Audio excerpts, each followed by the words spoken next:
Hello, good evening. My name's Richard. This is Over and Over and Over Again. It isn't a Monday, but we're doing the Arsenal review. Obviously, everything that's going on at this moment in time, we're trying to, go and not tread on too many people's toes. But we want to get some content out. We want to get a show done. We've got some guests joining us. A lot of stuff to talk about. No matches that we've played, of course, because the game was off last weekend, as we know. But there's still a lot of stuff, obviously, in the world of Arsenal that needs to be discussed. So we will get going. The other side of this.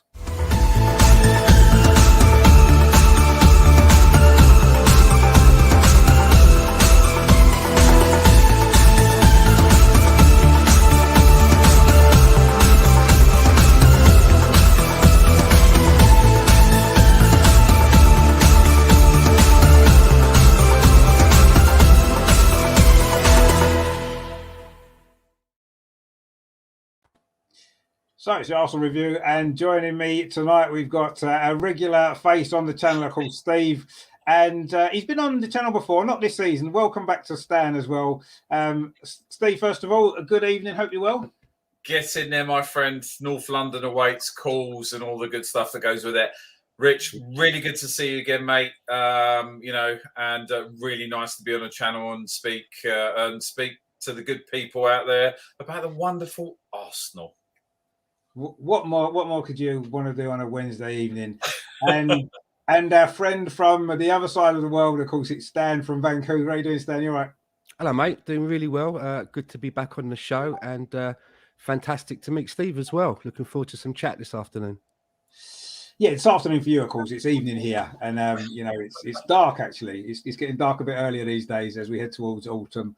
But anyway, it means the football season's with us, which is what we love anyway. So that's great. No matches to talk about this week, of course, because no games were played. But there has been one or two things going on in the world of Arsenal, as you would expect. I thought we would start actually looking at a young man who has got a great future ahead of him, we're sure, but he seems to be struggling with a few injury issues.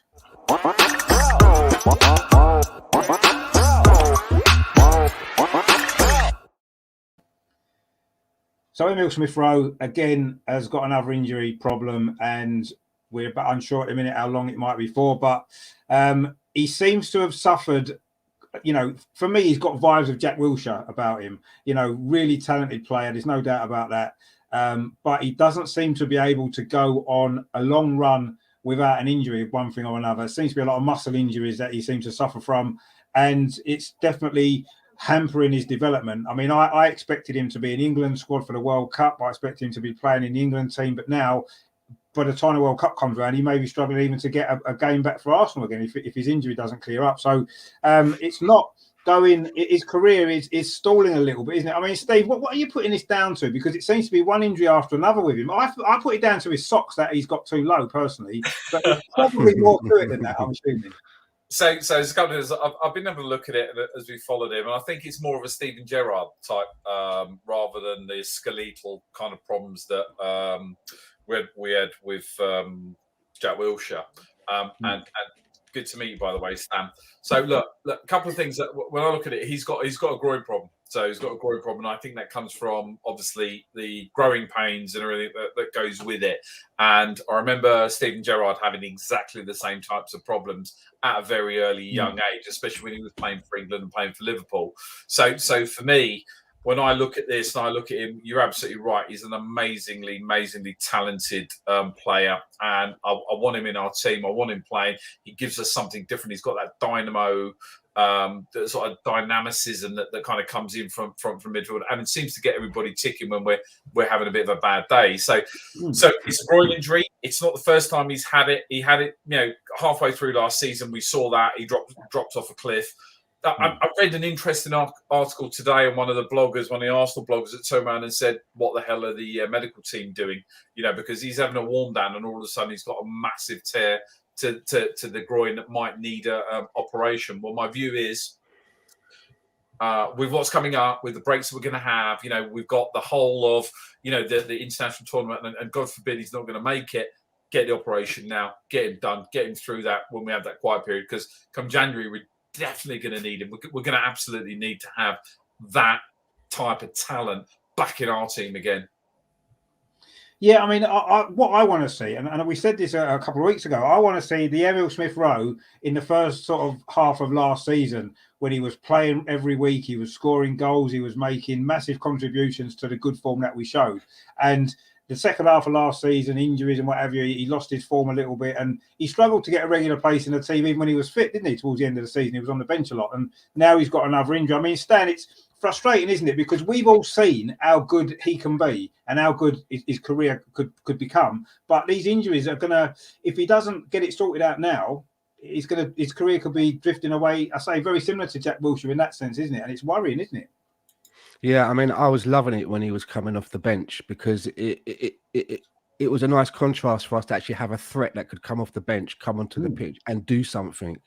So I was enjoying that, and I 100% agree with Steve. I mean, if there's an operation that needs to be done, I'd rather be without him now while there's going to be a bit of a lull coming up as well. Get it done, get it out of the way, rather than carrying him with an injury. He comes back and the same thing happens again, and it's just more prolonged because he's very important to us. And as you say, reminding you of Jack Wilshere, he kind of reminds me a little bit of Jack Wilshere, the way he plays as well. He loves moving that ball and getting yards for the team. And that's something that we can be doing with. So if there is an operation that needs to be done, just get it over with. Yeah. No, I agree. I mean, the quicker he has the operation, hopefully the quicker he can recover and be back playing. And we as you said, we need him certainly in the squad and in the team. So, I mean, I'm a little bit concerned for him though, because, you know, it seems to be, he doesn't seem to be able to play more than 10 games without some sort of injury. And, you know, he's what, 22 is he now, I think, isn't he, Emil Smith-Rowe? So he's still very young and he's had all these injuries already. And even before he really broke into the first team, he had injury problems when he was on loan and all kinds of other stuff. And, you know, is it something to do with, I don't know, is it his preparations for the game? If it's muscle injuries, is he not preparing properly? He got an injury in a warm down after the Manchester United game. I mean, what's going on? Do we need to be, or does he, you know, you've got him, and obviously him and Saka are very well linked because they've come through the club together. But, you know, Bukayo Saka never gets injured. He plays every single week, game after game, you know. Please don't say that. No, but he plays every single game, doesn't he? And Emil Smith-Rowe doesn't seem to be able to string 3 or 4 games together without picking up an injury. So they're built differently, aren't they? In that sense, perhaps, or is it to do with their own personal preparation for games? I don't know. I still think his socks are a problem. Personally, I think he should pull his socks off, prepare himself a bit better. You know, Kieran Tierney runs around in the snow with a t-shirt on. He gets injured a lot. Emil Smith-Rowe has his socks around by his ankles. He gets injured a lot. You know, I just think that there's a lesson to be learned in that. I mean, do you think, Steve? I mean, what do you think Emil Smith-Rowe is? How can you see his career developing? Do you think these injuries are going to eventually become a big problem as he moves forward? Because, you know, if he's not playing enough games regularly, he's not going to get an England spot, is he? He's not going to be playing regularly for England, which he should be with his talent. I mean, do you think is it worrying you in his career going forward? No. My gut's telling me that, again, he's a young guy. You know, it could potentially be down to the training regime that he's on. He's got a weakness there, and as Stan says, if he needs to have an operation, same with Tierney with the meniscal tear that he had on his knee, and I've had a couple of operations on those, and it took me a year and a half to get over that, let alone a few weeks for Kieran. So I think a lot of it is down. Again, I go back to Steven Gerrard. Steven Gerrard had exactly the same problems, and a lot of those were growing parts of it. As you know, you've got a young frame there. He's a young kid. You know, he is a child. You know, at that age, and he's putting bulk on, and he's driving himself on there. So my view of it is that I'm touching wood. I'm feeling that actually he'll get through. He'll get through this. It's not like Jack Wilshere. Jack Wilshere's were skeletal problems, like, you know, big problems on his knees and ankles and all sorts of stuff like that. It is muscular. But again, I think we need to wrap him in cotton wool a little bit, and we need to sort of get him through January, sort of February time, when we're definitely going to need him, and not bring him back too quick, because he's just so important. He's such an amazing talent. I mean, to me, he's probably one of the best players that I've seen in a generation, and that's alongside Bukayo Saka as well. Different players altogether in the way that they work and operate. I don't think I genuinely am of the opinion it's not going to be career ending, but I am of the opinion that now is the most important time to actually look after him, get him through what he's going through with the operations or whatever he needs to make it work. But now is definitely the time to do that, and I think we'll get an even better player at the back, at the other end of it. To be honest with you, yeah, I mean that's what we all hope, obviously, because we've seen what great potential he has. I mean, there's been talk of potentially cashing in on him at some stage because of his injury issues. I mean, Stan, do you think that if a decent offer came in from, say, a Manchester City or possibly from Europe, at this moment in time, as things stand with his injury record, if a decent offer came in, say in January or at the end of the season, would you consider that? Do you think that would be sensible for Arsenal, or would you say no? We're gonna stick by him and we're gonna get him back to his best and get him fit again? Well, as Steve says, he's a young lad, so I think that would warrant persevering with a little bit longer, especially as he's one of your own that's come through the academy, and you've put some investment into him. We turned down a bid, didn't we, from Aston Villa for around about, I think that was 32 million. But what concerns me the most is, and to coin Steve's phrase, we've got a few players that we need to wrap in cotton wool by the looks of it. Tierney also seems to have a problem getting through most of the season. And we've also seen with Thomas Partey as well, that since he's come to Arsenal, I mean, I think he had a pretty good injury record before he came to Arsenal, but since he's been with us, he's had reoccurring niggles. And then there was the really weird one, which was Tomiyasu, which had I think it was a muscle injury. And while he's recovering and recuperating, the same thing goes in the other leg. So I don't know if any of these things are connected to where the training regime isn't right for certain players, because we're all built differently. We are all built sort of very differently, and maybe there's a part of the training regime that doesn't fit a few of the players, because it seems to be a lot of, if I'm right, I'm no doctor, but it seems to be, I keep hearing muscle injuries. So, I mean, I'd like to think that if, us with an intelligent eye medical can sit on a podcast and talk about it, that they're already looking into this. The medical people that are connected to Arsenal are taking a serious look at this and, making sure they've got all the bases covered. I mean, it's interesting that you say that, actually, because you would imagine, wouldn't you, that, a club like Arsenal, with all the medical staff that we've got, all the best technology that we've got, that it shouldn't get to this point where suddenly all these the players are having recurring injuries before they start doing something about it, and maybe looking at the training regime and the load that they're taking on. This should be individual players that are monitored anyway, aren't they, for fitness and issues and stuff like that? And they should surely have picked this up before it's got to the point where Kieran Tierney's getting injury after injury, Thomas Partey's getting injury after injury, and Kieran Tierney as well. And Tomiyasu seems to have been suffering as well. You'd have thought they would have been able to have see that coming before it got to being the problem that it's become, really. And if they haven't, then to me that's a problem within the medical group, the medical team at the club, isn't it? And it's not just now, is it? Because these issues, we've had issues with fitness and injuries for a long time, haven't we? We seem to suffer. We seem to have, maybe other clubs have had the same, but we don't notice it as much. But certainly we seem to have a lot more long-term injuries in our squad going back a number of years than most other clubs seem to suffer from. Most clubs might get one serious injury a season. We seem to have 2 or 3 every season. And I can't understand quite why. I don't know what's going on with it. I mean, do you think there is do you think there is perhaps an issue with the medical issues at the club, or do you think this is just unfortunate these particular players have just suffered these injuries in the last couple of years and it's just one of those things? Well, with Kieran Tierney, I think he came with that history already. I think I look back at his well, he was injured when we signed him, wasn't he? He was actually injured when we signed him.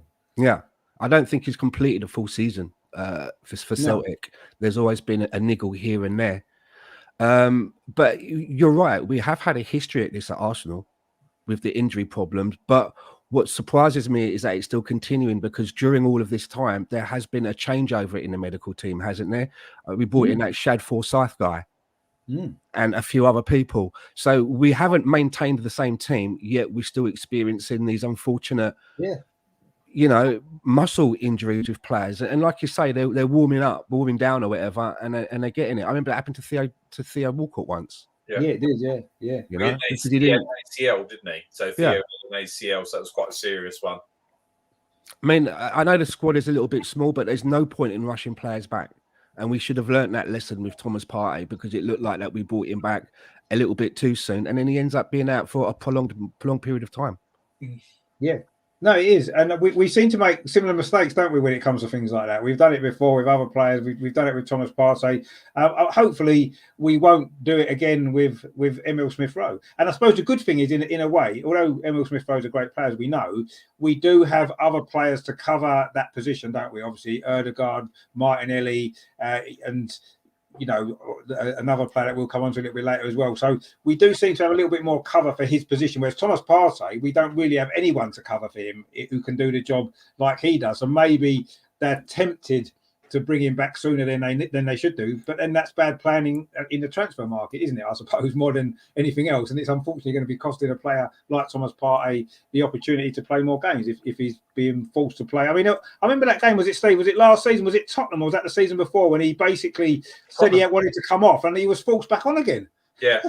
He ended up sitting on his backside, didn't they? They almost carry, like, sort of hobble him off on there.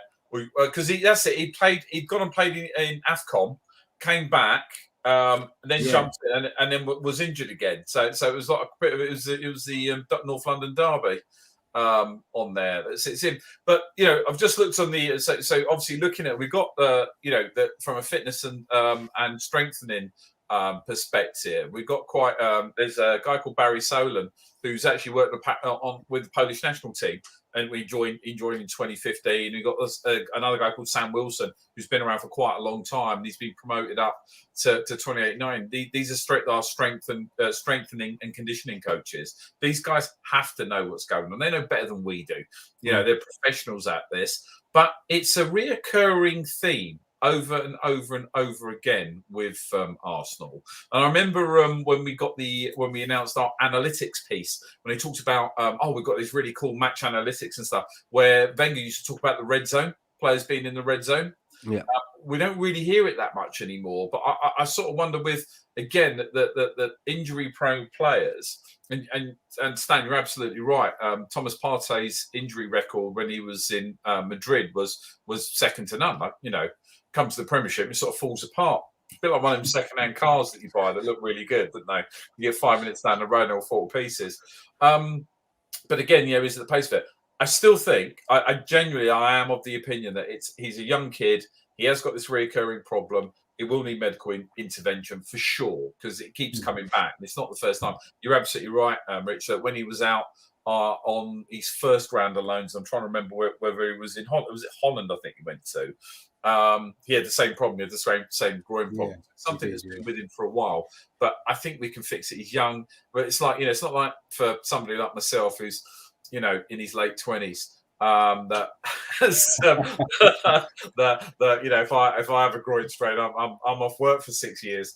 With these guys, they're young, they're fit, and they're at a position where they can actually come back quite strong. And I really sorry, I've just got a real good comment that's in there.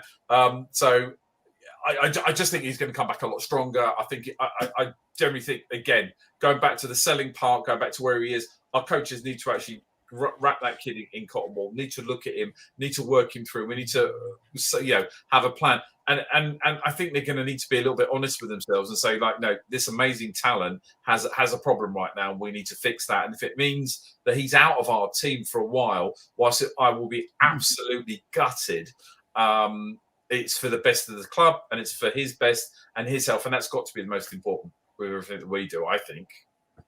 No, of course it has. Yeah, I mean, he's at the end of the day, the players are, the clubs are meant to look after him properly, physically and stuff like that, and he needs to be looked after, doesn't he, to get him through this time. Let's hope that the injuries don't end up costing his career. Terry says, good evening, Rich, Steve and Stan. Hope you're all well. And Terry says, you're right, Steve. I've never seen you looking serious. I've never seen you so serious looking. Is it because you haven't got any wine? Well, there you go. Maybe the wine's gone. I've got the flavoured apple juice this evening. There you go. I knew it wouldn't be far away, would it? It wouldn't be far away. Terry says he's at the office waiting for jobs to come in. Early finish tonight, 11 o'clock. Wow. Okay. Early finish, is it? Okay. There we go, mate. Enjoy it if you can. And Terry says there's too much wine. Yeah, maybe too much wine. Yeah, that's what it is, definitely for Steve. Obviously, Emil Smith-Rowe is going to be out, which is very unfortunate again, as we say. But we've got another young man who's come into the team in our last match and actually did raise a few eyebrows, didn't he, with his performance?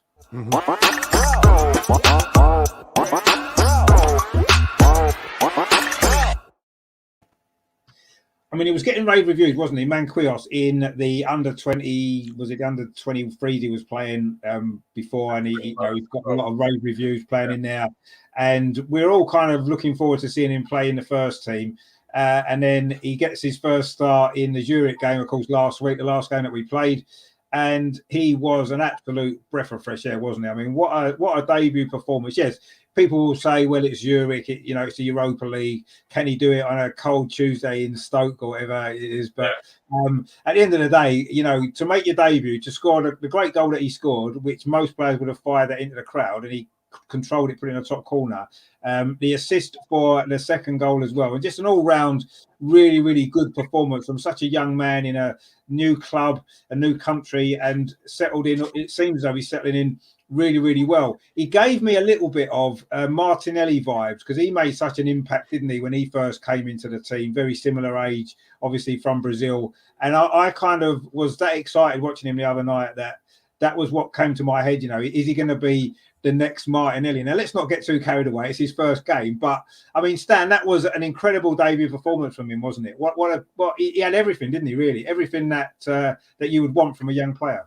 Well, first thing is, has anyone actually checked his birth certificate? Because he's a big lad, isn't he? He is a big lad. Someone who, how old is he? 17? How old is he? I think he's 19. 19? He's a big unit for someone else. Like usually when we get players, you hear people saying like, well, they need to bulk up a little bit, get them bulked up. But we were talking about him on the Arsenal fan circle, sort of like, when we were getting the reviews about him, the under 23s and I think under 21s as well. And I was saying, well, we've got this, we're still maybe looking for one or two in the transfer window. And there was apparently 50 to 60 million that we had set aside for, what I was calling the Rafinha money. And I was saying that, is there a shout to perhaps get this lad in the team until January? We see how he fares in cup games and throughout the Europa League. And then rather than going out to buy another winger, we allocate those funds to bring in another forward, because I always felt that we were still short. Lacazette and Aubameyang went out, only one comes in. Balogun goes out on loan. So I felt that I've always felt that we're a little bit short there. And then we get to January, and if he's not making the impact that we want or developing that we want, then we can then discuss maybe loaning him out and then going again in that window to bring in a wide player. But regarding his debut, he started off a little bit shaky, didn't he? I think he had that very first shot. Yeah, obviously. But when he took that first shot, and I was like getting flashbacks to Thomas Partey taking shots. And I was thinking, I was a little bit like, oh no, not another one who can do all the hard stuff. You can bring, pick the ball out of the air, take the ball past players, but then when they have to make the shot, they can't get it in the back of the net. And we've had a couple of players that seem to be that do that, So when he scored his goal, that was very reassuring. And then it seemed to settle his nerves down after that. He really settled into the game. Yeah, and now I'm even more of the opinion, let's go with this kid as a backup to Saka until January and see how he goes in the cup games. And I also think that once Saka knows that he has competition, it will also help improve his game as well. When you know that you're the first name on the team sheet and you're in the middle of a game and you find yourself having a bit of a stinker, it's quite easy to say, I'll make up for it in the next game. I'll do better in the next game. You wait and see. I think sometimes Hector Bellerin had a little bit of that because for so long, he always knew that he was going to be the first name on the team sheet when it came to that position. There wasn't anyone else chomping at his heels. So if Manquihos can get into that position, it's going to help everybody. It's going to help Manquihos. He's going to get the minutes. Saka's going to be able to get the rest that we've all spoken about that he needs. And it's probably going to help him raise his game a little bit because he's going to want to, keep himself the top man in that position. Yeah, no, I 100% agree. So, I mean, a lot of people, as you said, were wanting us to buy a winger, a wide player in the window. And I did feel as though, obviously, let's not forget Fabio Vieira as well, who played in that game. He was a little bit in and out, a little bit more, wasn't he? He had some good moments, and he had some moments when he can see where the improvements are going to need to happen. But I kind of felt as though it wasn't really a wide player that I would have spent the money on. I agree. We need another striker, 100% we do, because we don't have enough depth there, do we? An injury to Gabriel Jesus, and we've just got Eddie, and that's it. No disrespect to Eddie, and he's done well, but if he's your only striker for half a season, you're probably not going to do as well as you expect to do as a team. So I agree, and the fact that we've now seen Manquihos come in, and we can see what potential that he's got. I mean, it is only potential at this stage. He's played one game, and that's it. And it was a great game. Let's be fair. And he's got a lot to build on. But that was encouraging for me. I really enjoyed watching him play because we love our young players coming through, and and I know we've obviously brought him in, but it's great to see when a transfer like that no one's heard of really. Who's this kid? We never heard of him. Don't know what he can bring. Come into the team and produce a performance like that. You're thinking, wow, this goes to show that sometimes we criticise Edu, we criticise the people organising the transfers, but actually sometimes when they get it right like this, or apparently they're getting it right as it seems so far, I think it's a nice moment, isn't it? You can say, you know what, well done Edu, well done everyone for bringing in this young guy, and yes, let's not get carried away quite too much yet. But I mean, Steve, what did you make of his performance against Zurich? Because, he did start a bit nervous at the beginning, understandably so, young lad playing his first game. But once he settled in, he was good, wasn't he? He was really good. Oh, mate, so I got in a lot of trouble actually because, as you know, I was in a work meeting. And I actually had to, it was our sales kickoff, and I actually ran out of the meeting, put my Arsenal top on, and ran down the pub to watch the game, and then had to run back, and I shan't tell you what my boss called me. So there's a couple of things that stood out, and as Stan said, the kid is like, oh my God, he's like a fridge. It's like a big American fridge running at you. He's a big unit. Oh, he is absolutely. There's no way he's 19. Like, there's just no. I was absolutely frightened. I'd be frightened if that was running at me. I think for me, it's his turn of pace. The threat that he gave running into the box, and it's interesting because when I was looking, I had a friend of mine sitting with me who's a Man U fan, and he turned around and looked and went, "Oh my God, that's Martinelli on the right." That's exactly what he said to me. The pace is blistering, and what he was doing, what was lovely, is he was hugging. He was coming down the right, keeping really tight on the line, and then he'd cut in and he'd take 2 or 3 players with him, and he'd open it up, and the balls that were coming in were absolutely spot on for him. And look, it's your first game professionally, like it's your first senior game for Arsenal. Of course, you're going to be a little bit nervous. Of course you're going to be. Not all of us can have the confidence that these amazing people on this podcast tonight have, like Stan and Rich. We can't have that sort of confidence on our first time out. But it was the energy that he had, the way that he ran in and didn't stop, and you saw what it meant to him when he knocked that ball in. That's what I loved, actually. I loved that celebration. He was crying almost, wasn't he? I'm like, wow, his eyes out. I love him already. His eyes out. And it was interesting because what's it? 3 million we paid for it. Paid like 3 million. It was getting to the end of his contract, right? He's getting to the end of his contract for Sao Paulo. And I remember reading this statement because I was watching the transfer quite a bit, and the manager at Sao Paulo turned around and said, for Marquinhos to go for this least amount of money, for 3 million, is a travesty. We've let an amazing player go out there. And I didn't take it as, managerial BS. Genuinely, the guy was upset to lose a great player and great for us. And I go with what Stan says is that, ultimately, if we see him, if we don't see him develop in the way that we want, and we've got to remember as Arsenal fans, we want instantaneous success. We're always like that. That's what we expect. I actually think, as we've done with Patino and people like that, and Aziz, send him out, let him go and maraud, because he will maraud. Wherever he goes, he's going to be an absolute nightmare. He's going to be a nightmare. To those that say, oh, how would he feel at Sheffield night on a cold Wednesday night? That kid just wants to play football, and that kid is going to destroy defences. He's going to absolutely run through it. So him, if you think about that, Marquinhos, Martinelli, and it goes back to what you're saying, Stan, as well. With Saka sitting at the moment, penning up a new contract, he's got to be looking over his shoulder. He's got to look over his shoulder at this moment in time. And I want him to sign a new contract. Don't get me wrong. I love there is that, we've all watched him grow. But the flip to that is as well, and one you mentioned was Vieira, because there were some balls that guy put in were absolutely pinpoint, spot on, beautiful balls.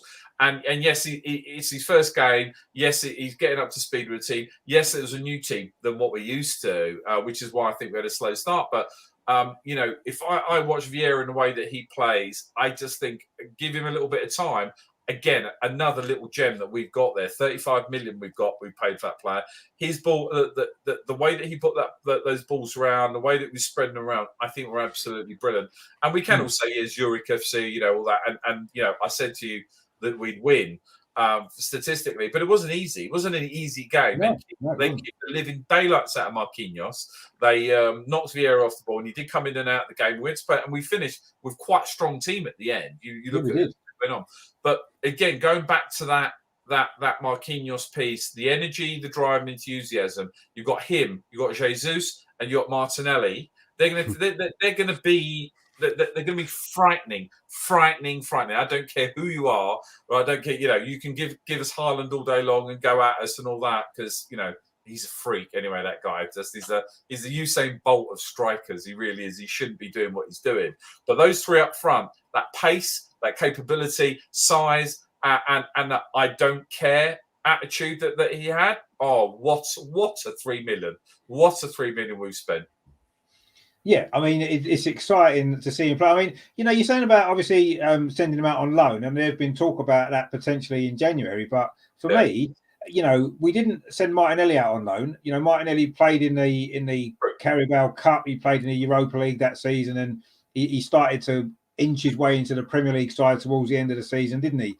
And made a massive impact. So I actually think that from looking at what his attributes are, like we said, he's a big lad, he's strong, he's powerful, he's fast. To me, he's got all the attributes to make a success in the Premier League and to be playing game minutes in the Premier League almost straight away. And, blooding him in the Europa League first is a sensible option. The Carabao Cup when we get around to that as well and stuff like that. But I want to see him play coming off the bench and making an impact in the Premier League for us, rather than send him, because I think he's got the potential to play enough minutes with us this season, not to have to send him on loan and let him develop with us, getting used to playing in our team with our players.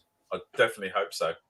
So that's what I personally would hope for. But ultimately, if Mikel Arteta feels for whatever reason that he's not going to be able to play enough minutes in the team, then the sensible option then is to send him out on loan, isn't it, to get him to play? I think it's more the pressure, though. I think it's more the pressure on a young man's shoulders.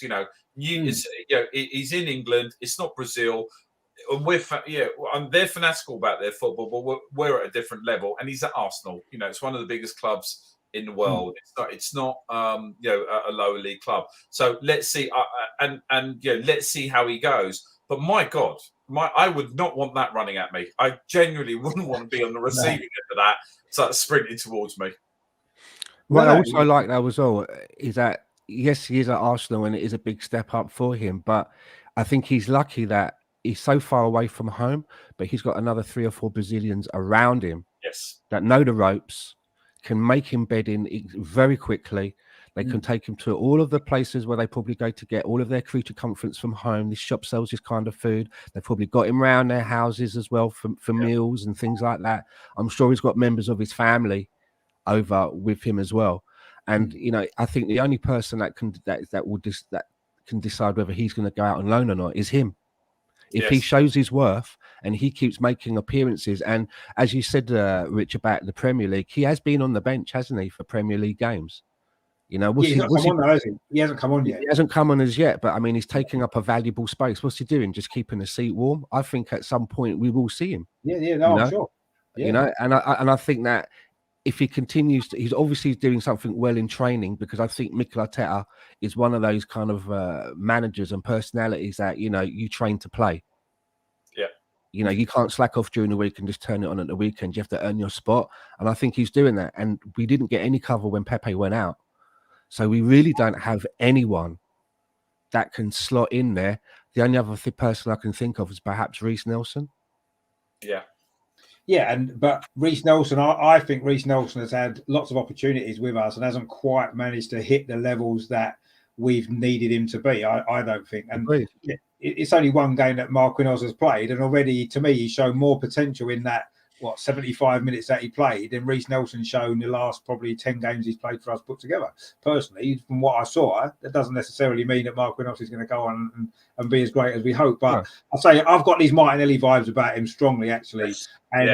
And if, like you said, I mean, a front three, Martinelli, Jesus, and Manquihos, could be, that's a World Cup winning front three, isn't it, for Brazil, potentially? And it's in a couple of years' time. And it's potentially a winning front three for us as well. Martinelli and Manquihos are both very, very young still, aren't they? So they're going to get better and better. Jesus is coming into his prime as well. Those three together, it's an exciting prospect, isn't it? And of course, Gabriel at the back as well, the other Brazilian guy. We've almost got the half of Brazil team already, haven't we? So it's... And you got the other part is you've also got Edu as a big part of this that's coordinating it, and yeah, as you say, Stan, it's giving that you're far away from home, but like here's the Samba vibe that we can give for you to look after you. So but for me, I just worry about the pressure on him. I want the pressure and expectations. If you look at what we did with Jack, the expectations, yeah. So from the fans, I think if we can curb that, keep him straight. If not, then we've got to give him the chance to grow, because what a talent! And again, it's Bukayo Saka looking over his shoulder because he's going to up his game as well.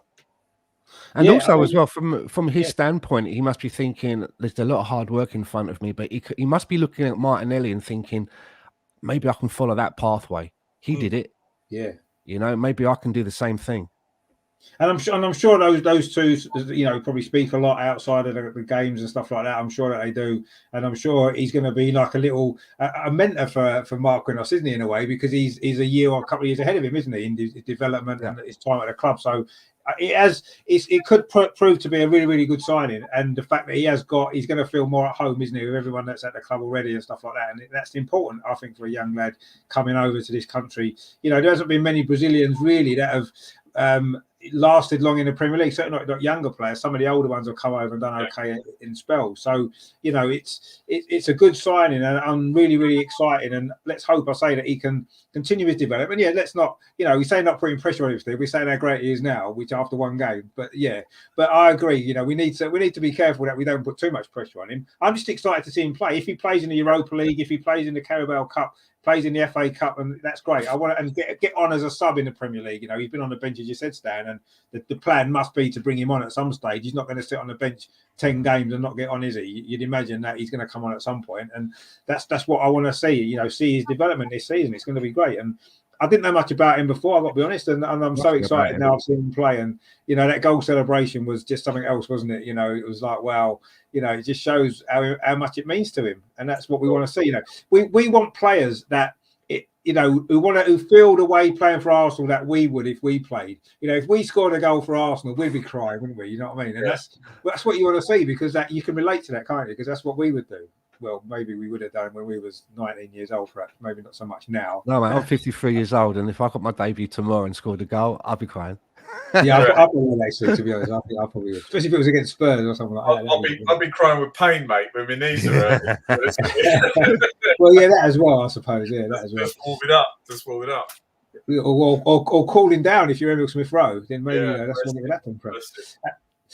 Connell's in the chat there. He says, "Hi guys, do you worry about that we haven't bought another midfield player? Why I like the looks of Fabio, he reminds me of Smith Rowe, and may get bullied if we try to play him in the midfield at Premier League 3. I mean, I do think the midfield was the one area that we needed to strengthen, perhaps more than anywhere else, especially with the Thomas Partey injury. We've seen that was going to be an issue. So yeah, it worries me personally. I'm still a little bit concerned that the cover in midfield. We've done okay in the games that Partey's missed. With the performances have maybe dropped slightly. No surprise as to why that might have been. So yeah, I would like to have seen somebody, but we've got this squad now until January at least, and we're not doing too bad, are we? So we can't monitor. I mean, does that worry you, Stan, that the lack of cover in midfield, or lack of cover for Thomas Partey's role in particular? Because we've got Zinchenko can drop in there, Sambi can play there, as we've seen, El Neni when he's fit. I mean, are you worried about the lack of cover for Thomas Partey in particular? Very much so, because El Neni's going to be out, I think, for, as I earlier, an extended period of time.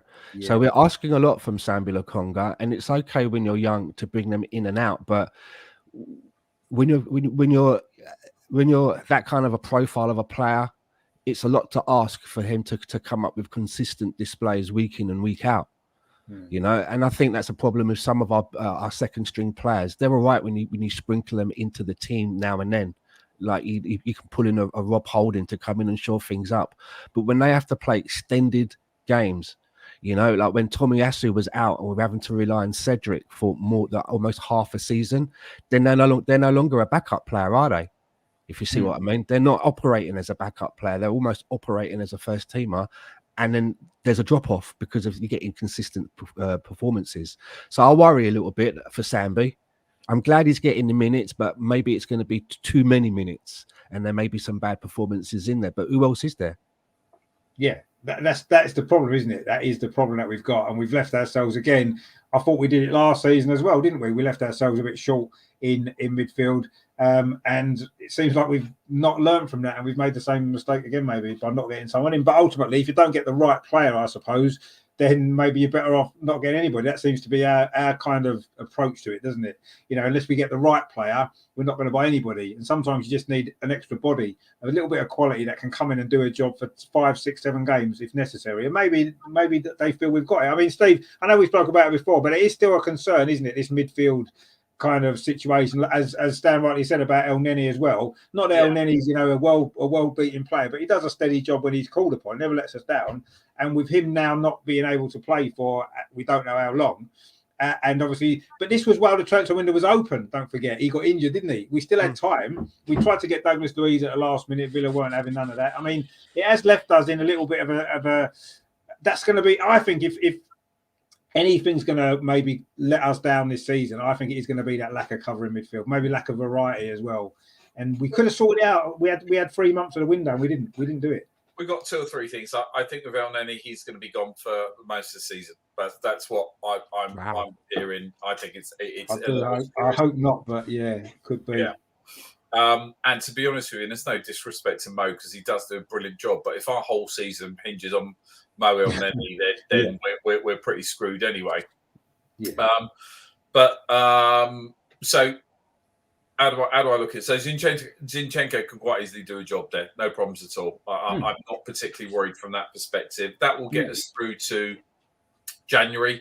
We're going to have the international break coming up with the World Cup and everything that goes with it.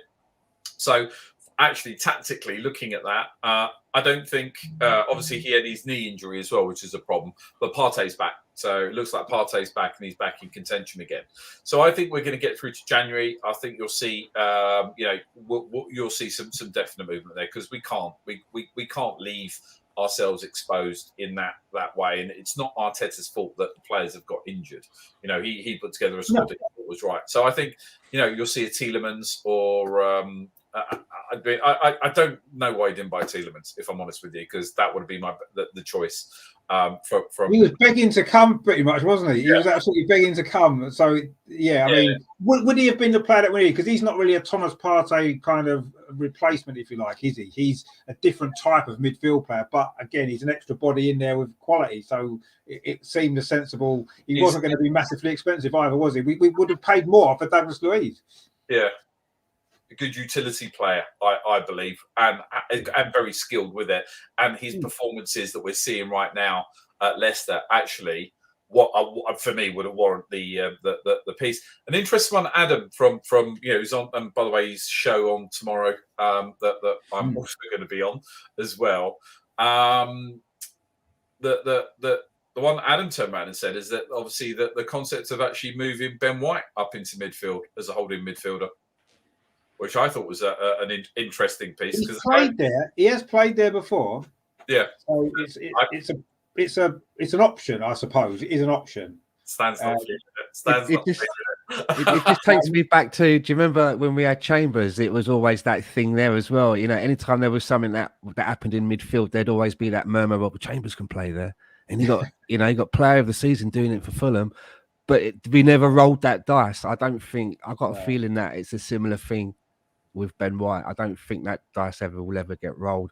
There's But probably then he's more. been playing right back, Stan, and he's been playing right back, which isn't his natural position either. He's probably more suited to that defensive midfield position than he is to right back, and yet he's come in at right back and done pretty well. But then Tomiyasu has played more at centre back, I believe, before he came to us. True, actually. Yeah, even though he has it, he can play at right back, but he played more, I think, at centre back. So yeah, he did. Yeah. So who knows? But what I don't want to see happen is you know, we get to a stage where we've got like Xhaka and Odegaard playing as a double pivot at the back, or Xhaka with maybe Vieira next to him because there's nobody else. You know, because I just think that although their bodies, and as you say, I think it's going to make us. You mentioned a word earlier, Richard, variety. For so long, we had no variety in the midfield. No, we didn't. So it was very easy for teams to determine of how we were going to play or what they needed to do to get a result. And I thought we would just get into a stage now where we were getting a little bit of variety.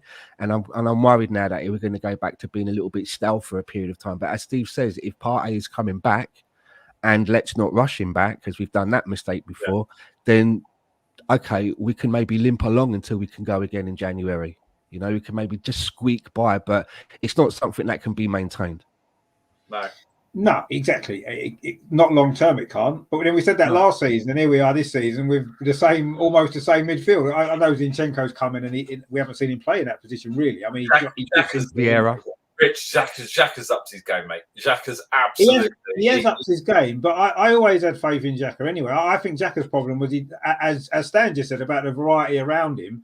Now we've got that, or we did have that variety around him, and Xhaka was playing a slightly different role in the team, and you can see how much he was thriving in that, and he has been. So, but yeah, we are short in that area. We know that, and let's hope that it doesn't come back and cost us too much. That Partey's back soon. Hopefully, it could even be this weekend, and he doesn't get injured again, and he can keep playing, and then we won't have a problem. But we can't rely on that, as we've seen how unreliable he is injury-wise. So it is going to be a bit of a problem. But I say, let's hope it doesn't.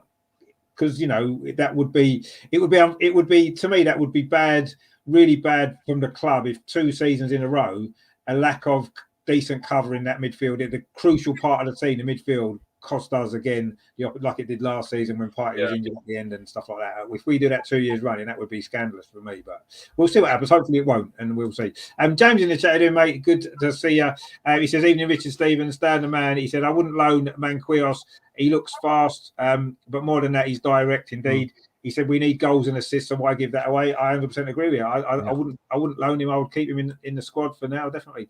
And James says if he can fill the Pepe void, but he does the tracking back and the hard graft, it's happy days. No, you're right, exactly. And that seems to be what we're getting from him, or certainly was what we saw the other night. Yes, it's only one game. Let's not get carried away.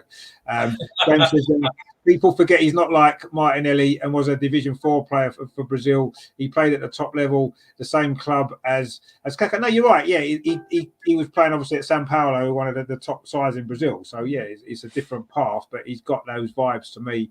Loki's in the chat as well. He says, evening chaps, better late than never. Indeed, better late than never. Of course, it's nice to see. As always, you like to see whatever time you get. There's no time limit on when you can turn up. It's not like work. We don't tell you off for being late. You don't dock your pay because you turned up half an hour late. It's fine. James says there again, I think we'll sign that Danilo, the young Brazilian. Well, we'll just have a team of Brazilians. I think that's where we're heading. Number 6 fits the profile. Brazilian season ends in January, so timing is good. Well, yeah, I mean, let's just buy all the Brazilian players that we can, and then that'll be fine, won't it? Pele, I think we get him in January as well. That'd be good. Ronaldinho, he must be available, is he? He must be out of contract. We can get him in as well. Ronaldo. We should have gone in for Diego Costa while we had the chance. Yeah, exactly. Yeah, he's just moved somewhere, hasn't he? Yeah, he's gone to Wolves, isn't he? Yeah. Wow. A cover for a striker, he'd have been ideal, wouldn't it? As much as he was a thorn in our side when he played for Chelsea, he can. I reckon he'll still score goals in the Premier League. But anyway, he's just a thug. He is. But sometimes you need a bit of that, don't you? Yeah. You need a player like that in your teams, and we've sometimes lacked that, haven't we? We've been too soft and too nice. And I think a player like Diego Costa, not necessarily him personally, but a player like him is someone that I think we need a few more of them sort of players in our team. It could be a case of he's a git, but he's our git. Exactly, yeah. And I don't think we've had enough of them, actually. We haven't, have we? It took me a while to find a word there as well. Yeah. It wasn't originally get us Git, banned. so I was, Git is not one that I would have used with Diego Costa, but no, but we get the drift, and it stops us getting, let's not get in trouble. Yeah, let's not it stops us getting in trouble. Exactly. Like we normally do. Yeah, exactly. But no, I mean, it's it's good that we've got these young Brazilian players, and it seems as though we're going to get a few more. So why not? We just need to. What we need to get now is to get a yellow away kit again, so then we can actually play. It will be like watching Brazil. Literally, we can sing that song, can't we? It's like watching Brazil, because it actually literally will be like watching Brazil, because they'll all be Brazilian players. So I look forward to that. By the end of the season, who knows? Maybe that's what we'll be. We will be the Premier League of Brazil. Loki says there, Stan, day off on Monday in Canada, storing moose for winter. Have you got a day off on Monday? Obviously, Canada. Well, I did read, because we have it's more like by province. Sometimes it's different by province. And I did read that in Ontario, which is where the Toronto area, which is the other side to me, they're not having one. So I don't know what's happening here. I'm in Vancouver. I've not heard anything. So okay. Well, come to England. We've got a day off on Monday, so come over. Okay, I'll fly over for the day and enjoy the bank holiday. It's going to be good. It's going to be good. So Terry says, sorry, chaps, I've got to go to Westmoreland. Oh, dear, that's a shame, isn't it? We'll see you lot later. Take care. I hope you start feeling better soon, Steve. Toodle pip. Yeah, see you later, Terry, mate. Have a good evening. Hopefully, we'll see you very soon. Hopefully, tomorrow night you can come in the show with Steve and Adam, and hopefully the watch alongs that we're doing as well. Take a hammer to the boiler. Take a hammer to the boiler. It worked last time, mate. It'll be fine. That's 150 quid call out charge done. Yeah, exactly. Yeah, and repeat business as well, because no doubt it'll go wrong again very quickly. So that's it's all good. Now, of course, tomorrow night was supposed to have been, of course, Europa League night, wasn't it? We had a game coming up against PSV, which has actually now been rearranged, which is a little bit controversial in some ways.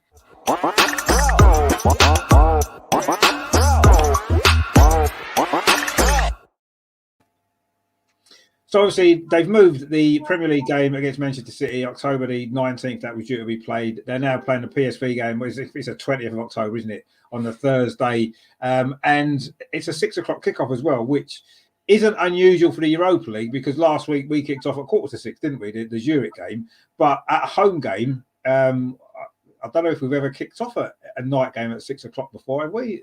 On a working day, or maybe on a bank holiday we may have done. I'm not sure if we have. I can't personally think of one off the top of my head. There may well have been. So I mean, at least the game's getting played, which there was talk of us having to forfeit it. Like, was it Tottenham forfeited one of their games, didn't they, last season because of COVID? They couldn't play the game, and in the end they took a 3-0 defeat for it, didn't they? Which obviously we wanted to avoid. So we've squeezed it into what is a busy schedule, and it means that a Man City game is going to get played who knows when, which may be good or maybe not, depending on the situation at the time, I guess. But, I mean, Steve, what have you made of that? I mean, obviously a 6 o'clock kickoff on a Thursday evening in London doesn't really seem a great time to kick off a game, does it? No, it takes me 2 hours so I drive in normally. It's 2 hours from where I live to get in there. So that's a day off. That's an afternoon off from work to get in there. Ridiculous, just stupid. And it's all, and obviously it's a sad time here in the UK with the passing of the Queen. But the reason the game was off is they didn't have enough policemen apparently to do the game. And so you got to wonder you got to wonder the logic behind that. And hey. Yeah, I think it's ridiculous. The kickoff time is ridiculous. It should be later, and always has been. Now, I remember, whenever I've gone down, it's normally 7, 8 o'clock kickoff. Yeah. I think 7:30 would be early one. I mean, most of the Europa League games are 8 o'clock, aren't they? They seem to be 5:45 or 8 o'clock. 5:45 in Europe, where obviously their time's different to ours anyway. So it's 6:45 there, isn't it? Yeah, most of it. And then obviously 8 o'clock when the games are here. So. Have you heard any reasons as to why it's a 6 o'clock kickoff in particular, or I haven't? I've not heard any explanation. Someone's making money out of it. That's all. That'd be some of the broadcasters, I would imagine. But I mean, why couldn't they just kick off at 8 o'clock like the other Europa League games? Because I mean, I know there's no Europa League games that week, is there? Because it's actually a Premier League week, isn't it? Because there's Premier League games that week. Because I say we were supposed to play Man City, and there's a full Premier League program, isn't there? Because there's more midweek games because of the World Cup. So, I mean, I don't know. It makes no sense, really. I mean, having a 6 o'clock kickoff in London, when most people are finishing work at 6 o'clock, 5 o'clock time. So it seems crazy, doesn't it? But I don't know. Do you think that's going to obviously affect the attendance? I'm assuming it probably will, won't it? I mean, I don't know. Not as many people are going to get there, are they? I think ultimately you look at the games, you look at how many people are asking for tickets now. No, I don't think it will, and I don't particularly think that the management really could care less. If I'm honest with you. But for me and everybody else, and the fans are in the middle of everything that's going on from a the cost perspective, inflation, everything else that goes with. You're taking time off work to go and do this, and I just think it's ridiculous. It's ridiculous, but you know what? It's all part and parcel of being an Arsenal fan. It's and it's the broadcasters. Again, I think it's UEFA, the broadcasters, everybody else that the money guys that sit behind it. 100%. Yeah, of course. Every decision they're making football to do with money, nothing to do with anybody else. It's just all about money. I mean, I know, Stan, it's probably better from your perspective to kick off time a bit earlier. Probably means it's a better time of day, is it, for you to watch it? Oh, of course, yeah. But I mean, I understand why the game has been cancelled. I think there's something like 10,000 police now that have been deployed into London, coming in from all different areas and what have you. So, would it have not have been easier to have played the game in Eindhoven? Yeah, it would have been. Of course it would. They do have a football ground that's available to house a football game in, right? They were leaving one behind to come to London. I get it that maybe it does leave a little bit of short period of time for people to make a travel arrangements. But I mean, we didn't play a game last weekend. Had they made the decision when they cancelled it last weekend, it would have given maybe a bit of time for arrangements to be made. The team could have definitely got over there with a day to spare. And I'm sure there are fans that would have found means and ways to have got there. That way, then the fixtures aren't being backlogged. Yeah. So I don't know why that didn't. Probably the only reason why it didn't happen is, as you were saying, probably something to do with revenue somewhere down the line. They make more revenue doing it the other way than doing it that way, probably, because as you say, it's all about money, right? It was the same with the Zurich game, though, Rich, wasn't it? Last minute, I went, oh, hang on a sec, we've got this athletics thing going on at our... yeah, I know, yeah, that's a major stadium, yeah. 80 kilometres away from Zurich to Grasshoppers Stadium. Who didn't know? Like, how could you not know that you've got an athletics thing going on in your... Like, what village in it? They turn around and go, oh, Shizer. This is happening this weekend. Oh, I didn't think about that. We've got Arsenal coming over. Oh, no, we've got to go 80 kilometres. So you've got a flight into Zurich. Now you've got to hire a car to go 80 kilometres out to middle of nowhere in Switzerland to try and get us a game. It's just ridiculous. I mean, honestly.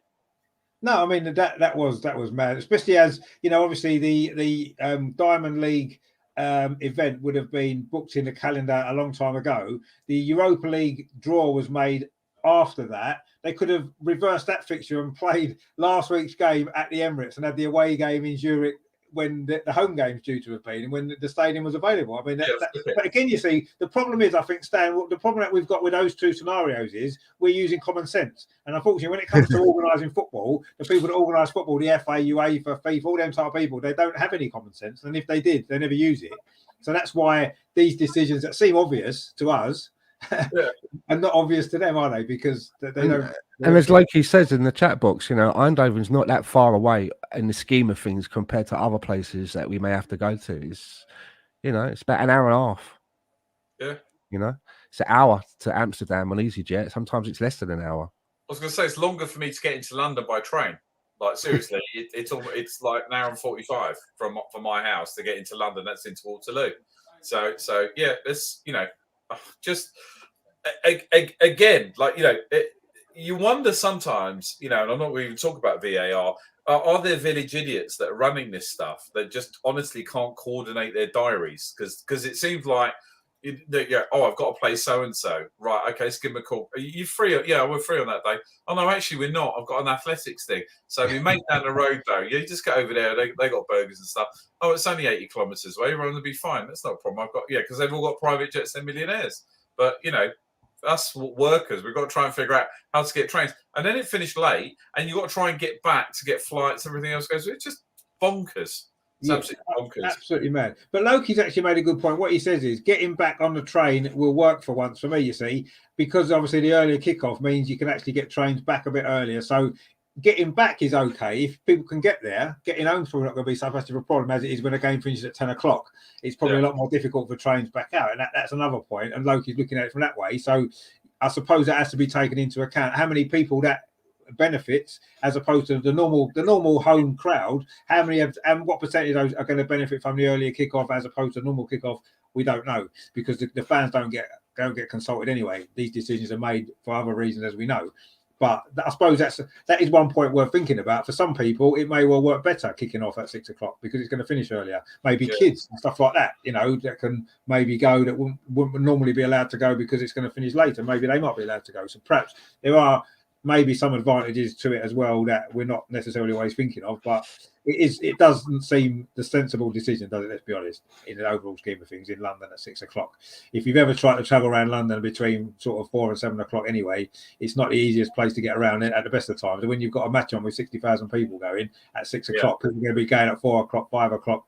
It's going to be hectic at it. But anyway, obviously they've decided that's the best option rather than flying out to Eindhoven, which would have been fun, wouldn't it? But anyway, what can you do? James says that it was this day at this time or a forfeit. It's annoying, but it's got to be done. Also, Premier League games will be on the same night. That's why it was earlier. But what difference does that make? That we can just play at the same time as a Premier League game, like we would have done anyway, because we were due to play on a Saturday. You might have 5 or 6 games kick off at 3 o'clock at the same time. Why can't we kick off at the same time as a Premier League game kicking off? Why couldn't we do that? That can't be a reason, really. It doesn't make sense, does it? No. And to me, actually, we don't want to forfeit a game 3-0. But let's be honest, in the overall scheme of that group, if we did forfeit one game 3-0, we'd still qualify. So it wouldn't actually be the end of the world, would it? We don't want to do that. But it's not like the punishment it was for Tottenham, because it actually meant that they didn't qualify at the group, because it was a game they had to get a result from. So but didn't they get thrown out of it anyway for just Conte being really ugly? No, possibly. That might have been a contributory factor. But then, what can you do? And what can you say? Listen, let's be nice. What can we say about that 2-0 defeat last night? So I've got a good friend of mine who's doing my driveway at the moment. He's a mad Tottenham fan. I said he was going on about our Thursday night football, everything else, but to concede 2 goals at the last minute is a little bit sweet for me this morning, as you can imagine. I mean, I'm finding it, and I was finding it last night, very difficult to be too happy about Tottenham losing in the Champions League, that they took the place that we should have had, that we gifted them that place. They losing it, and then we're laughing at them. It's like, no, I'm sorry. I'm not laughing at them for that. They're laughing at us because we blew the chance to get in there instead of them when it came down to it last season. So, I'd rather lose a game in the Champions League than win a game in the Europa League. I've got to be honest. If I had a choice of the two. Rich, at the end of the day, right, the table doesn't lie. We talked about this before. If we'd have won the Burnley game where we were abysmal, or all the other games, Newcastle game where we capitulated, you can't. Whilst I hate to say Southampton. this, we can't take it away. Brighton at home. Yeah, we can't. We just can't take it. We can't take away from the fact that they got more points than us. Like, end of story, right? They didn't go Spursy. They battered Man City.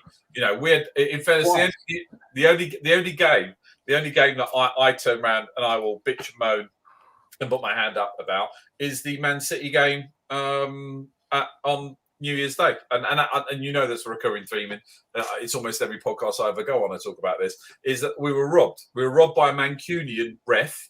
Because Tierney was the one who decided to make it a thing. We were robbed from that game. If we'd have won that game, which was more than likely we were going to, not got the red card, so on and so forth, and the ridiculous penalties and things, we'd have been at top 4 place. So, again, I can't help but laugh. If you're going to let 2 goals in the last 5 minutes of a game. It wasn't amusing. Don't get me wrong. I enjoyed it, but I didn't enjoy it as much as other people seem to enjoy it, because my feeling is that should have been us playing in the Champions League last night, not them.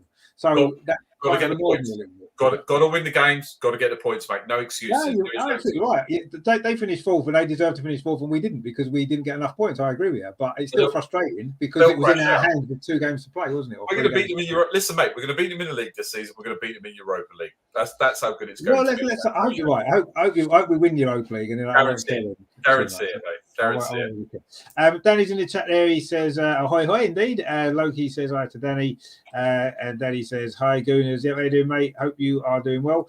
James says he's given us an explanation as to the earlier thing about the European. He says because European competitions can't clash with domestic, as it may hurt their viewership.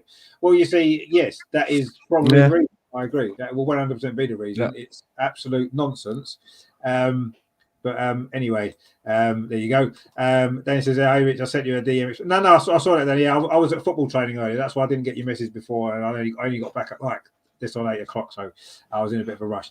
But yeah, so anyway, the game's been rearranged. It's going to be played, which is a good thing. The kickoff's a little bit of a weird time, but we'll deal with it, I suppose. And hopefully we'll win the game and it'll be done. But yeah, so many bad decisions have been made to get to this point, really. Cancelling the game in the first place, not playing it in Eindhoven, and then kicking it off at 6 o'clock. But anyway, it is what it is, I suppose, and it's done now. And at least, as I say, we're going to have the game to look forward to. Talking about games to look forward to, we have got a game which can we look forward to it on Sunday, and on obviously at a fixture last season that caused us 1 or 2 problems.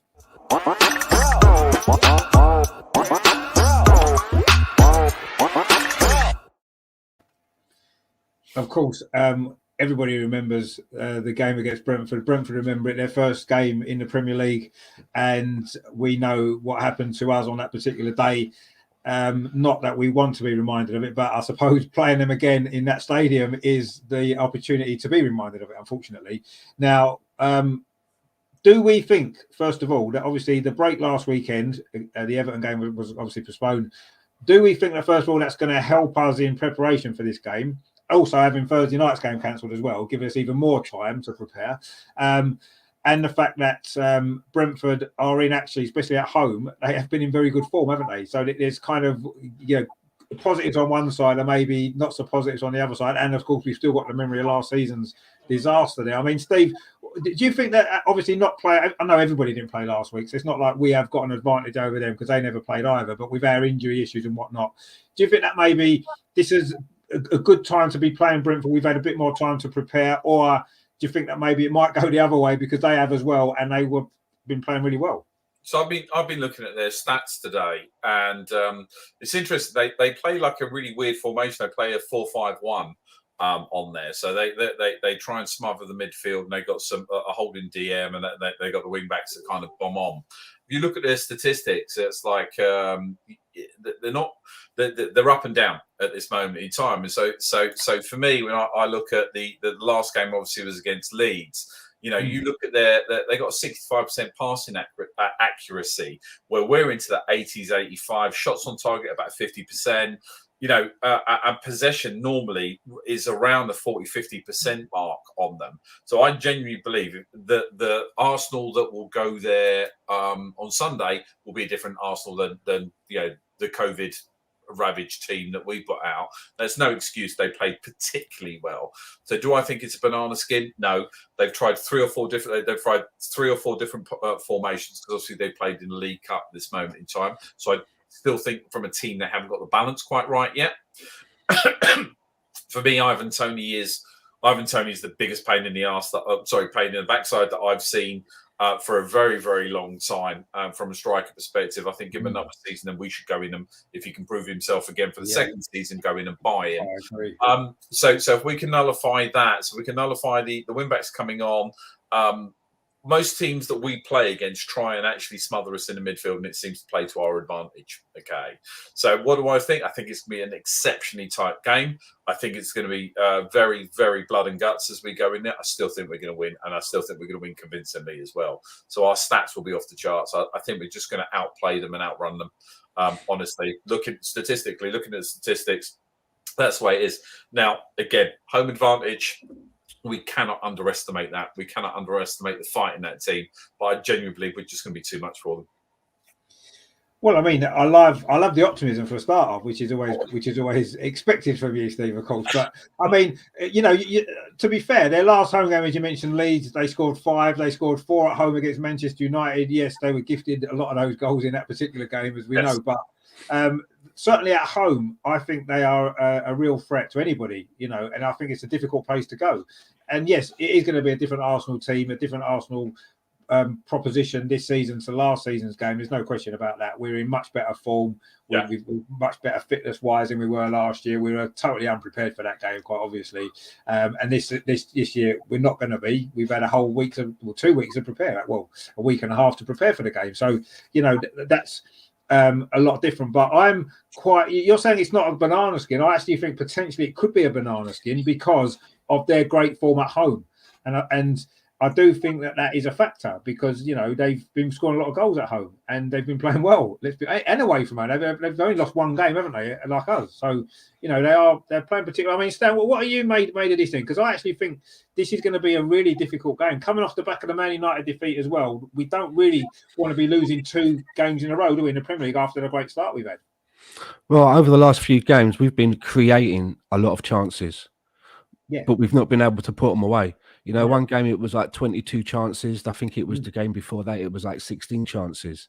So have we been able to fix that before we go to Brentford? Because as you rightly say, they seem like when they get chances, they don't get as many chances as we do. But when they get their chances, they're able to make something out of it.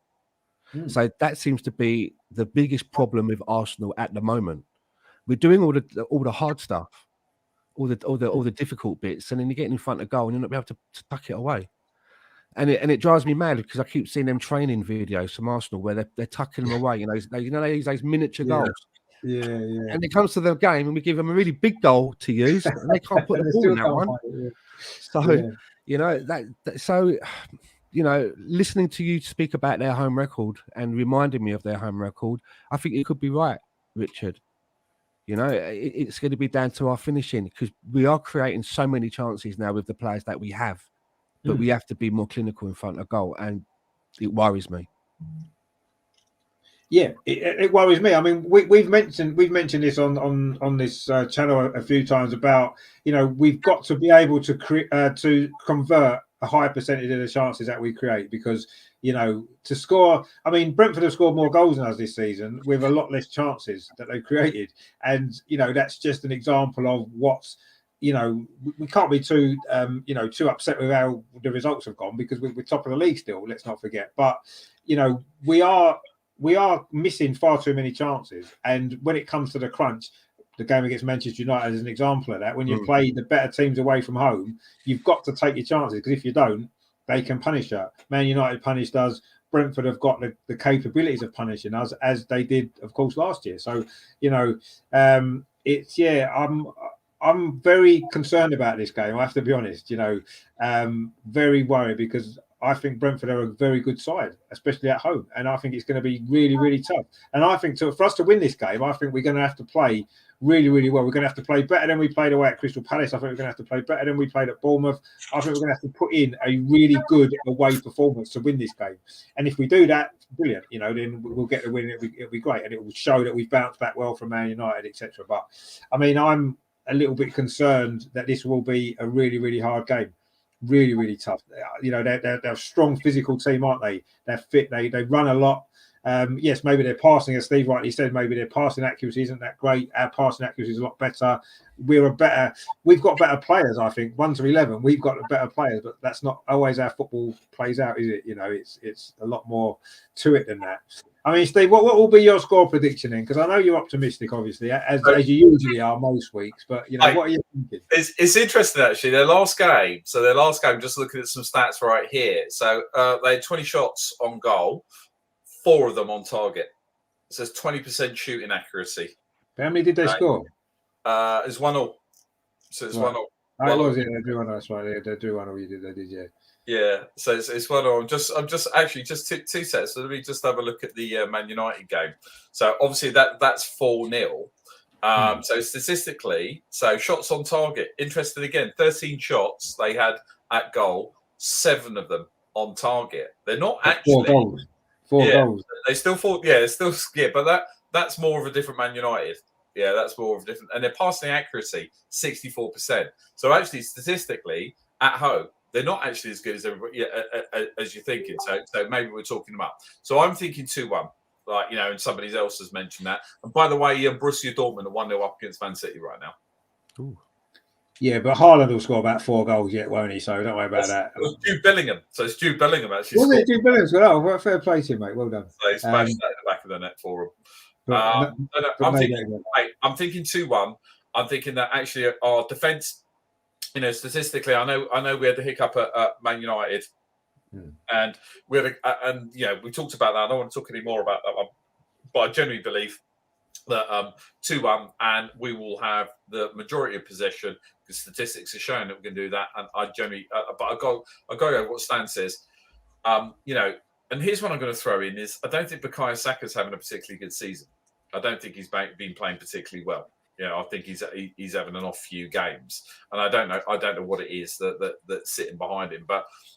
If he can get his scoring boots back on, if we can actually start to get Odegaard, I mean, as long as Thomas Partey doesn't take a shot on goal, then we'll be okay. Because that, for some reason, that guy can't score for love and the money. But I think if Odegaard starts to actually have a bit more faith in himself and actually starts shooting on goal, you know, we'll see. Was Martinelli's going to score? Martinelli's going to get that. He's going to start to score. So I've just got a feeling that with Jesus, Martinelli, Bukayo Saka, and potentially Odegaard and whoever else, you know, Uncle Tom Cobley and all, will probably be a little bit too much for them. 2-1. I'm really confident that we're going to do it. I just feel that we are. Well, I mean, I think any victory away at Brentford is going to be a great result. Loki it's gone 2-1, as we said. Brentford score well at home, but 2-1 to the Arsenal. Yeah, I mean, that would be. I still think we're going to have to play really well to win 2-1. Oh, yeah. Don't get me wrong. It's not going to be an easy game. That's not what I'm saying. It's a difficult thing. But statistics say to me when I look at that we will potentially win this game and win it comfortably as long as we play to our full potential. Just on the statistics side, though, I mean, for us to score 2 goals, as Stan pointed out before, we probably need 16 to 20 shots. So if we're going to score 2 goals at Brentford, that's a lot of shots away from home in the London derby against a team that are pretty good at home. So, you know, we'll need that many shots to score 2 goals, won't we? If that's on the last few games, that's what's happened. That's semantics, mate. That's all semantics. Well, it is, but you brought statistics into it, so we can't just use the statistics you like. We have to use them all. Mate, mate. Yeah, seriously, come on. Let me have a look. Let me have a little look. Right, cool. Keep going. Keep chatting. Let me have a look at our statistics. Have a look at some more. Right, we'll get Stan's score prediction in where you're looking at a few more statistics. And Stan, what are you going with? Because I don't believe it's going to be an easy game at all. I've got a feeling it's going to be a Desmond. This one, a 2-2. Yeah, that wouldn't surprise me, actually. I've got to be honest. A game like that wouldn't surprise me at all. I'm not sure if someone's going to be able to get that winning goal. I think there's a couple of goals in each side. And if it means that we go to Brentford and we get away with a point, I'd probably take that. I was probably, before this conversation, I probably would have gone with 2-1. But listening to this and really giving it some thought now, being conservative, I think maybe a draw. But more than a 1-1 draw or a 0-0 draw, you know? Yeah, it certainly looks like it's a game that's got some goals in it, I think. So definitely, you know, Brentford have scored a lot at home. We've got goals in our team. We're not scoring enough of them. Danny's gone with, I'm confident, sneaker 1-0. That's not that confident, is it? He's really going to sneak a 1-0. But obviously, any victory would be fantastic. We've got a comment here from Blair and Grammar says, hello, last week's my birthday in September 9th. Well, happy birthday for last week. Very happy birthday. You had a great day. Yeah, so, well, I mean, 2-2 would be... I mean, it's funny that you say a draw away at Brentford seems like not a great result on the overall scheme of things, does it, in some ways? Because it's Brentford away, we should be looking at beating Brentford. How's our midfield going to be, though? You know, it does also, you know, depend upon who we're going to be able to put out there. No, I agree. And I'm not expecting... I wouldn't expect us to go to away at Brentford and win. I think to us to win that game, we're going to have to perform really, really well. We're going to have to be solid defensively. We're going to have to be good from set pieces because Brentford are very dangerous from set pieces as well. And we're going to have to convert more of the chances that we will inevitably create, because we will create chances, no doubt about that. My slight concern, I mean, as much as we all love Gabriel Jesus, he's playing really well. He's only scored in 2 out of our 6 games in the Premier League, which is a little bit concerning. but he's contributing in other ways, I suppose. But 3 goals in 6 games is a decent turnaround, isn't it? 1 every other game, which is what you'd expect. But just to score in 2 out of the 6 is a little bit worried. Danny says, "I'm confident we won't smash them." Well, there you go. That's fair enough. Yeah, I'm not confident we'll smash them either, because I think they're a decent team at home. So, so Steve's gone for a 2-1. Stan's gone for a 2. So I must admit, I'm almost kind of thinking that a draw wouldn't be a disastrous result, actually, away from home in a difficult place to go. But we're top of the league. We've been getting results most games, apart from that one last time. So I think we might sneak it, actually, and I think it will be a difficult game. But I think maybe a 2-1 as well. I think we may just do enough to win, but I think we're going to have to really, really be on our game to do it. Or a 3-2. Yeah, maybe a 3-2. I think there will be goals. I think both teams will score. I think that's going to be the way it'll be, and I think it's going to be a great atmosphere in there as well, and I think it's going to be a really good game. And yeah, if we can come out on top, then that's another 3 points away from home, which would be fantastic, wouldn't it? And a good response to the Manchester United defeat, which I know we was hoping we'd get the game last week, really, but I say maybe the week off might have helped us out. We won't really know, will we, until Sunday, I guess. I mean, the early kickoff we don't often play well in the early kickoffs, though, do we? That's the only thing. We've kicked off at 12 o'clock before and not always played that well. The early kickoff on a Saturday, sometimes we don't play well either, so that's a little bit of a worry. So I don't know, they may need to get up early, have their breakfast earlier, and be really fired up for the game, so they're not asleep still. As we 3 Weetabix. Yeah, it needs 3 Weetabix. At least 3, yeah, I would say. And they need to have them at the right time as well. Don't have them too early or too late, because if you have it too early, it's worn off by 12 o'clock. That's right. If you have it too late, you won't have worked yet. So they've got to get the timing right, haven't they? All this science stuff is important, so they need to. Right. I'm sure they'll get it right, but yeah, that's going to be the key. But yeah, I mean, if we win, then it'll be a fantastic result, and obviously it will keep us top of the league as well, which for another week. We've had an extended week there this week. Regardless of whatever happened against Everton, we got away with a week. Whatever would be still top, and if we can get a result against Brentford, we'll still be top again going into the international break. And then our next game after that is actually in October, so we would actually go into October top of the Premier League. When was the last time we did that, I wonder? Oh yeah. It'd be quite a long time ago, I would imagine, just off the top of my head. I mean, I would assume it's we can only dream, mate. So let's just beat what's in front of us right now. Yeah, exactly. Let's just give 100%. Let's get there and then figure out what we're going to do after that. I mean, it's good to have a game to look forward to again, isn't it? Because obviously last week we missed the football, didn't we? We understand the reasons of why, even if it might not have made a lot of sense in some ways, but we did miss the games, and it's nice that football's back this weekend, and we can hopefully enjoy a good game, and another Arsenal victory would be absolutely fantastic. So that was the Arsenal review this week. A slightly different day due to various things that's going on in the country at the moment. And obviously next Monday coming up, again, we're not going to do a show on Monday because it is the day of the Queen's funeral, and it's a bank holiday, and everything's kind of, we're not going to do a show on Monday. So, but we have got some stuff coming up in the meantime. Obviously, tomorrow night, as Steve mentioned, Adam is doing the Arsenal Social, which is a very, very good show, a lot of fun. Adam will be there for that, and Steve as well. So that's going to be good at 8 o'clock tomorrow. So please join the guys for that, because that's going to be great. And yeah, definitely join us, because it's a great one. Tomorrow there'll be a bottle of wine. I've got to say just one quick one, Rich. Actually, yeah, go on. But from the game before we end here, it was a very nice touch by Zurich to put that the commemoration of the Queen, obviously on her dying, and I found it very touching when the boys were all in the centre of the pitch, sort of playing at their condolences. So irrelevant as to whether you're a royalist or not, doesn't matter. That's a mother, grandmother, and great grandmother. It don't matter, and I was very proud to be an Arsenal fan that day. It was great, yeah. I mean, it was obviously the announcement came pretty much at half time in that game, didn't it? Actually, so it was a strange atmosphere a little bit, wasn't it, in the second half, I suppose? But Arsenal got the job done, and yeah, that was a nice touch, and I'm sure all the stuff that's going on at the weekend at the games will be respected by most people, and hopefully it will be, because that's how it should be. And then obviously after Monday, we can move on and move forward, and and get back to life again, I suppose, as it was. Loki the coronation, though, there'll probably be another bank holiday. That'd be good, wouldn't it? Yeah, the coronation. Probably happen over a weekend, maybe. Yeah, hopefully, yeah. There'll be another load of games off then. There's only Friday. Why don't they do the coronation when the World Cup's on? Because then there's no games to postpone, is there? They got like 3-4 weeks in then. Put the coronation on then, November, December. That'd be great, wouldn't it? And give us a bank holiday Monday. Do it so it affects Tottenham and not us. Well, I don't know. Yeah, we'll see what they come up with. But another bank holiday sounds good to me. We've already had an extra bank holiday this year already for the Jubilee. We're going to have an extra one now, and we get an extra one for the coronation. That'd be right, wouldn't it? Like 3 extra bank holidays. Brilliant. I'm all in favour of bank holidays. Actually, we should have a few more. Loki says there. He says I'll be on my third beer by midday Sunday. I predict. Well, get an early start. That's what you need. Get an early start in and enjoy the game.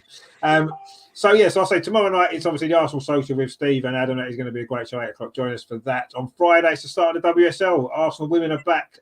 First game delayed, of course, from last week. Playing Brighton at home on Friday. So please join us for the watch along. 7:15 we'll go live. 7:30 kickoff. The first game of the new season. That's going to be good stuff. Let's see if Arsenal can go one better this year and win the title, which would be nice. Then, of course, on Sunday, the watch along the Brentford game, earlier kickoff. So I've had to rearrange me Sunday. So we'll be going live at 11:45 for the 12 o'clock kickoff, of course. What time is it going to be for you, Stan, on Sunday? 4 in the morning. Ooh. But I won't be getting up at 4 in the morning. He'll just be leaving the club. Stan will be coming straight from the club down to get his breakfast, ready to watch the game. Them days are well behind me, man.